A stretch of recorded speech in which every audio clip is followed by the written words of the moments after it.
যেই সুযোগ, যেই ত্যাগ 15 বছর চেষ্টা করে আপনারা পারেন নাই, 15 দিনের ত্যাগে তারা কিন্তু আপনাদেরকে সেই সুযোগ করে দিয়েছে।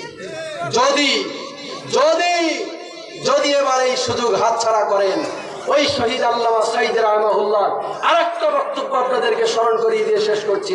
তিনি তার এক বক্তব্যে বলেছিলেন, বাংলাদেশের ভাগ্যাকাশের উত্তর গগনে এমন ঘন কালো মেঘ আমি দেখতে পাচ্ছি, যদি সক্ষমভাবে তার মোকাবেলা করতে না পারেন তাহলে এর শুভে সালেক হওয়া সম্ভব।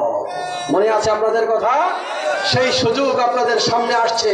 আগামী দিনের ব্যালট বিপ্লবের মাধ্যমে বাংলার জমিনে ইসলামকে যদি আমরা উজ্জীবিত করতে না পারি, প্রতিষ্ঠিত করতে না পারি, হয়তো এই সুযোগ আর আমাদের জীবদ্দশায় কখনো আসবে না। এজন্য অনুরোধ রাখি, আগামী দিনের বাংলাদেশ ইসলামের বাংলাদেশ, আগামী দিনের বাংলাদেশ, আগামী দিনের সংসদ, আগামী দিনের গণভবন ইসলামের গণভবন আল্লাহ তুমি কবুল করো, আমিন। ওয়া আলহামদুলিল্লাহি রাব্বিল আলামিন। আসসালামু আলাইকুম।